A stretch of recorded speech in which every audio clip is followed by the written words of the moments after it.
Hi friends, அஸ்ஸலாமு அலைக்கும். இன்றைக்கி ரொம்ப டேஸ்ட்டான இறால் கருவேப்பிலை பிரியாணி தான் செய்ய போகிறோம். 2 கப் கருவேப்பிலை, கொஞ்சமாக கொத்தமல்லி, புதினா, உங்களுடைய காரத்துக்கு தகுந்த மாதிரி பச்சை மிளகா. நான் 4 பச்சை மிளகா சேர்த்துருக்கேன். இது எல்லாத்தையும் சேர்த்துட்டு நல்லா அரைச்சி எடுத்துக்கோங்க. இப்போ ஆனியன் ஃப்ரை பண்ணி எடுத்துக்கலாம். 2 ஆனியன் நான் கட் பண்ணி ஃப்ரை பண்ணி எடுத்துக்கிறேன். இப்போ நல்லா பெரிய இறாலை நல்லா மஞ்சள் தூள், உப்பு சேர்த்து நல்லா க்ளீன் பண்ணி எடுத்து வச்சுக்கோங்க. இதை ஒரு பவுலில் சேர்த்துட்டு இது கூடவே ஃப்ரைடு ஆனியன், அரைச்சி வச்ச கருவேப்பிலை பேஸ்ட், 1 ஸ்பூன் இஞ்சி பூண்டு பேஸ்ட்,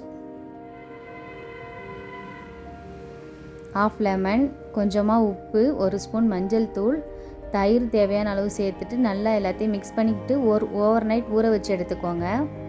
இந்த மாதிரி ஓவர் நைட் ஊற வச்சுட்டு செய்யும்போது பிரியாணி இன்னுமே ரொம்ப டேஸ்ட்டாக இருக்கும்.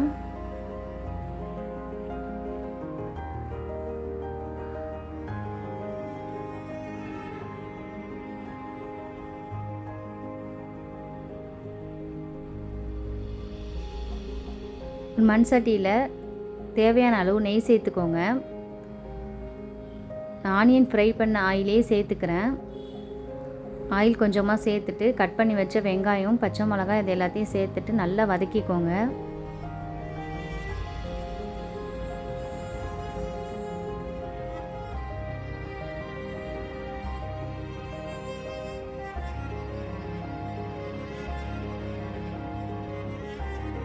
இது நல்லா வதங்கினதுக்கப்புறமா 1 ஸ்பூன் இஞ்சி பூண்டு பேஸ்ட்,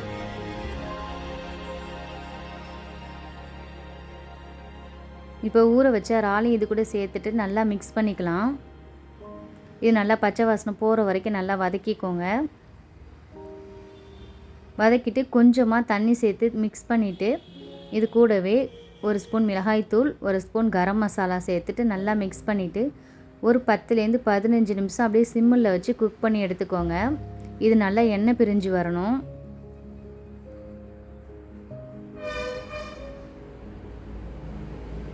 ஒரு பாத்திரத்தில் தண்ணி நல்லா கொதிக்க வந்ததுக்கப்புறமா பிரியாணி ஸ்பைசஸ்லாம் எல்லாத்தையும் சேர்த்துக்கோங்க. நான் 1/2 கிலோ பாஸ்மதி ரைஸ் சேர்த்துருக்கேன். இதை போட்டு நல்லா கொதி வந்ததுக்கப்புறமா ஒரு 80% குக் பண்ணி எடுத்துக்கோங்க. கொஞ்சமாக ஆயில் சேர்த்துட்டு நல்லா குக் பண்ணி எடுத்துக்கலாம். இந்த ஸ்டேஜில் வந்ததுக்கப்புறமா வடித்து வச்ச ரைஸை இது கூட சேர்த்துட்டு ஒரு 10லேருந்து 15 நிமிஷம் அப்படியே சிம்மில் வச்சுட்டு குக் பண்ணி எடுத்துக்கோங்க.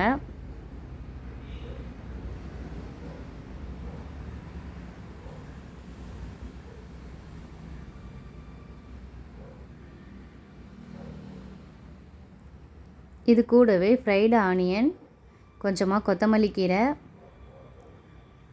சேர்த்துட்டு 2லேருந்து 4 டேபிள் ஸ்பூன் தேங்காய் எண்ணெய் சேர்த்துக்கோங்க. டேஸ்ட் இன்னுமே சூப்பராக இருக்கும்.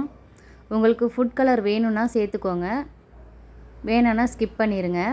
இது கொஞ்சம் பார்க்குறதுக்கு கலர்ஃபுல்லாக இருக்குங்கிறதுக்காக நான் சேர்த்துருக்கேன். 3-4 டேபிள் ஸ்பூன் தேங்காய் எண்ணெய், 2 ஸ்பூன் நெய் சேர்த்துட்டு அப்படியே ஒரு 10லேருந்து 15 நிமிஷம் அப்படியே ஸ்லோ ஃபயரில் வச்சு குக் பண்ணி எடுத்துக்கோங்க.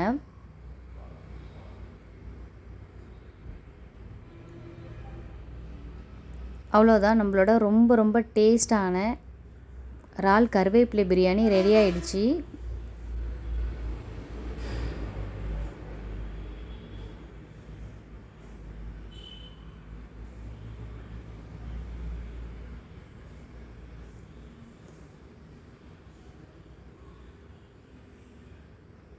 பார்க்குறதுக்கு ரொம்ப கலர்ஃபுல்லாக, சாப்பிட்றதுக்கும் ரொம்ப டேஸ்ட்டாக இருந்துச்சு. அந்த கருவேப்பிலையோட வாசனை ரொம்ப சூப்பராக இருந்துச்சு.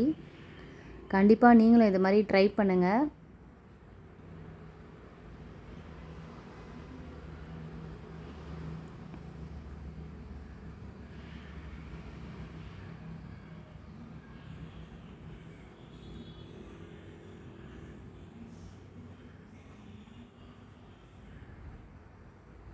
இந்த வீடியோ பிடிச்சி